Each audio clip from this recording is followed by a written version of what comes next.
Друзі, доброго дня. Я Володимир Сергієнко, директор Донбета. Продовжу свій розповідь і свої експерименти з приводу того, технічний чистий кисень і олива. Індустріальна 20 в даному випадку. Чи горить вона, чи не горить? Чи вибухає вона, чи не вибухає? І при яких умовах? Хочу зразу попередити, перше, що я категорично наголошую, що олива з технічно чистим киснем і навкруги автогеніки – це несумісні речі, їх треба відносити один від одного якомога далі. Один від одного. Я про це кажу, бо мені стільки закидали, а що ви тут розказуєте? Але треба знати, при яких умовах. Це що, безпосередньо завжди воно вибухає? Ні, не завжди. Треба знати фізику процесу, фізику і хімію. Я про це наголошую. Я кажу, не треба оливу мазати редуктор, не треба мазати кисневий балон, не треба. Спеціально не треба. Ось я про що хочу наголосити. Дякую тим, хто мені задають правильні питання. Дякую тим, хто сказали, що у вас найкращі вентилі. І це дійсно так. І я розкажу зараз, чому у нас найкращі вентилі. А тому, що ми їх змащуємо мастилом. Але яким мастилом? Кажуть, та тут же ж заборонено. Да? А спеціальним мастилом. Ось так. Ось такої німецької фірми Лубкон. Отут у вас фото цієї фірми. Але отака баночка, оця баночка стоїть 3,5 тисячі гривень. А оця баночка стоїть 15 тисяч гривень. Але вона дозволяє нам змащувати, в даному випадку, наші вентилі, тому що вона дозволена до тиску до 450 бар. Вона дозволена для тиску. А оця дозволена до тиску до 60 бар. І ми змащуємо всі інші наші вентилі. І тому наші вентилі працюють краще, ніж у наших конкурентів. Чи розкрив я якусь технічну тайну? Не знаю. Але я хочу наголосити, навіть мастилі рознь. Є мастили спеціальні, виготовлені для їх вживання з киснем. От є таке. Тепер наступне. Найбільше, що було з суперечки. Чи треба температура для того, щоб почалось процес горіння? І що таке горіння? І що таке олива? Давайте з цього почнемо. Давайте з цього почнемо. Олива.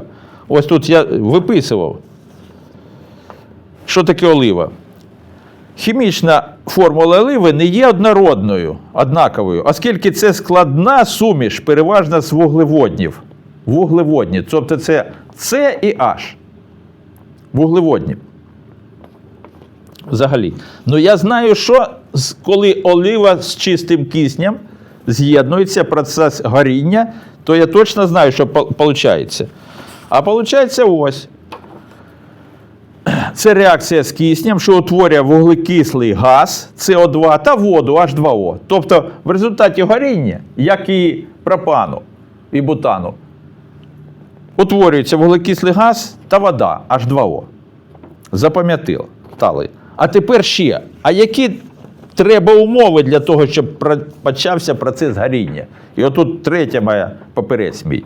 Температура спалаху. Треба температуру спалаху оливи в чистому кисні. Але коли ти зараз загуглили, от ми шукали з Анатолієм, ну десь з годину шукали. Да, є температура спалаху оливи в повітрі, а в повітрі 20% кисню. А ми з чистим киснем. Наскільки знижується температура спалаху, я не знаю. Але, скоріш за все, знижується. Так от, температура спалаху оливи в повітрі десь 200-250 і вище градусів. Десь так. Тобто, поки, я так розумію, ми не нагріємо її до 200 градусів, вона спалахнути не може. Більш того, олива – це рідина.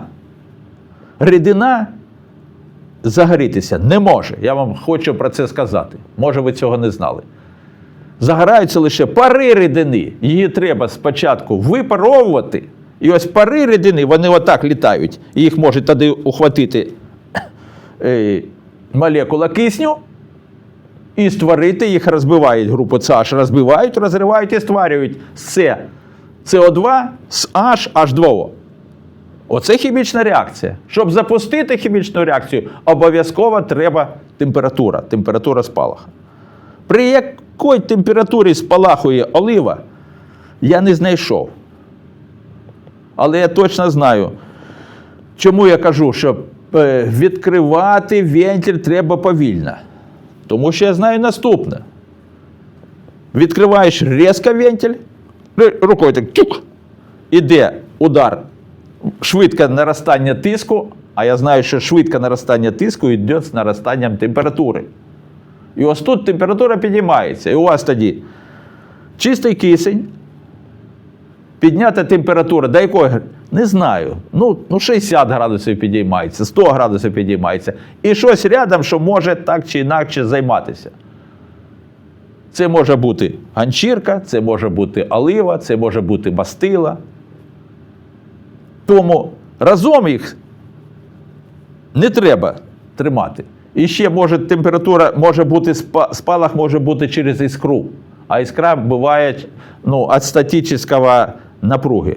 Статична напруга, там людина там через нього і стрельнула іскра. Маленька іскра, як в автомобілі. Їй достатньо, щоб запустити реакцію горіння. Але для цього треба спочатку випаровувати, тому що горять пари. Оце я трошечки так розказав. І про те, що і мастила, звичайно, різна буває. І ганчірка. Ось така ганчірка, да, вона в оливі.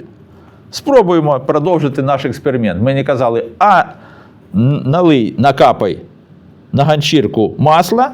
Ось зараз ми накапуємо на ганчірку масла і дунь киснем.